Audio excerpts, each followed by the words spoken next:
Nous devons aussi aimer les êtres humains, aiment être puissants. Puissants. On dit Dieu éternel est tout-puissant. Augmente en nous la foi. Dieu éternel est tout-puissant. Augmente en nous la charité. Les apôtres disaient augmente en nous la foi. Nous devons être puissants dans le sens spirituel.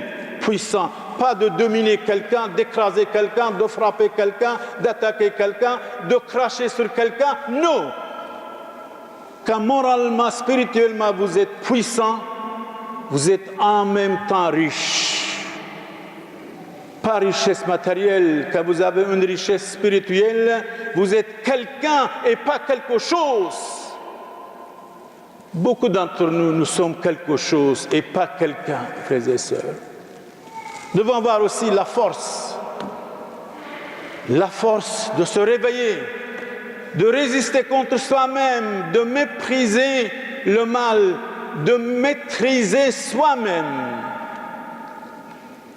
Comme disait Saint Antoine de Padoue, le chef de cette église, le patron de cette église catholique, qu'est-ce que c'est le bonheur?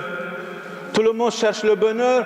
Le bonheur, on ne peut pas inventer, ce n'est pas une machine. Le bonheur, on ne peut pas créer. Le bonheur est en nous.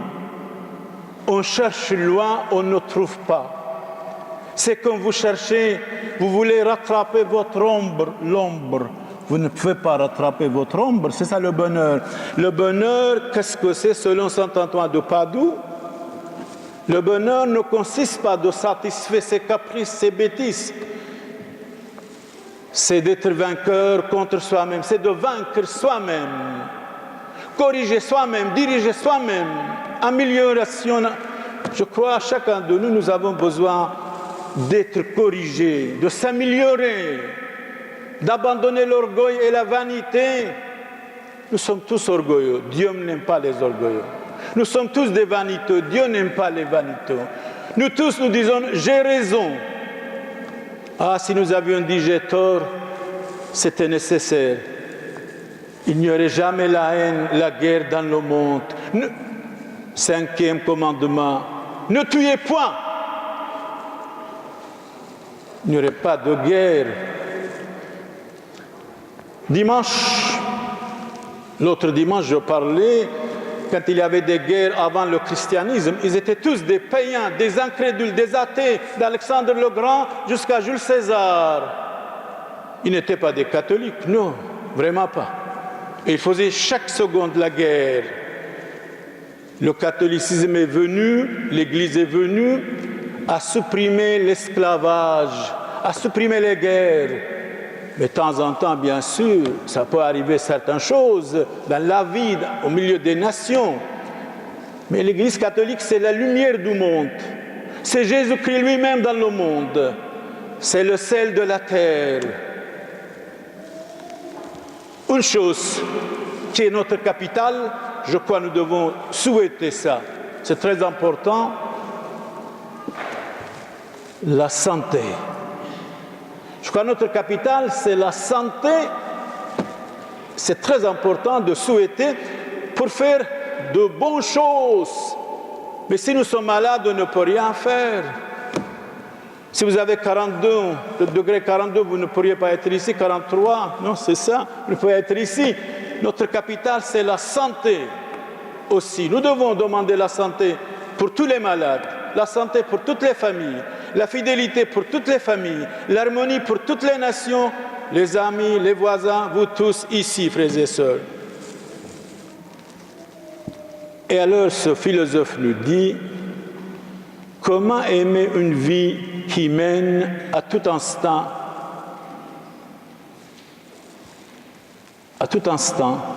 par des beaux chemins, toujours semés des épines. C'est vrai, l'être humain est né mortel. L'homme est né pour mourir un jour. Souviens-toi que vous êtes mortel, vous allez rester fidèle à vos amis, à votre famille, à votre maison, à votre travail.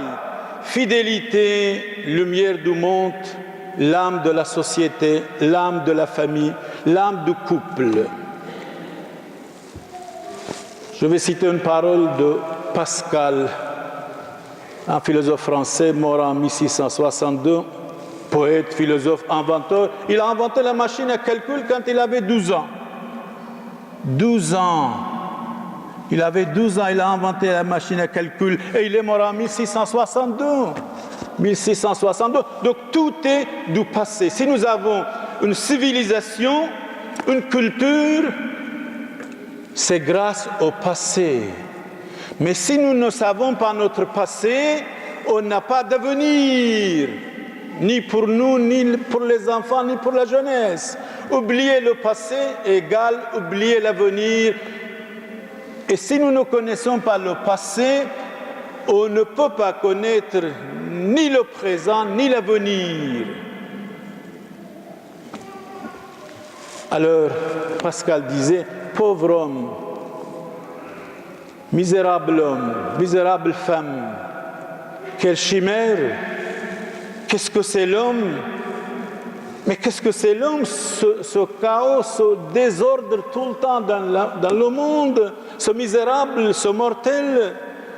Quel sujet de contradiction, quelle imbécilité dans l'homme, ver de terre.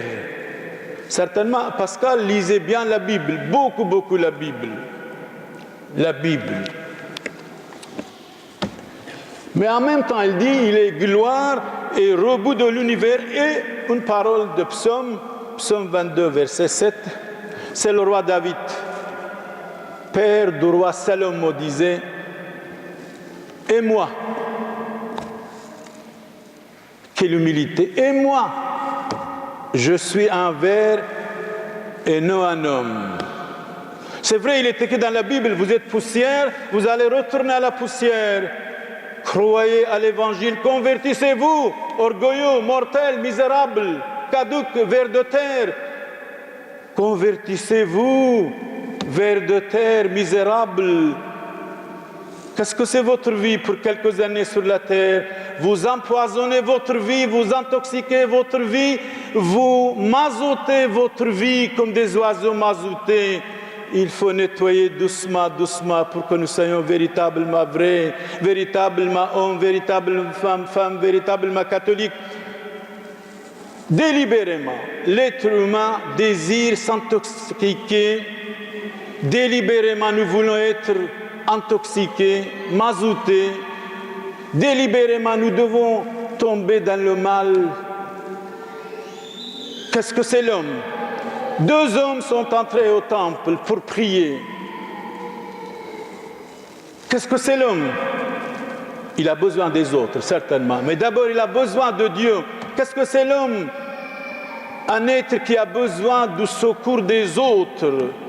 Qu'est-ce que c'est l'homme? Un corps faible, fragile.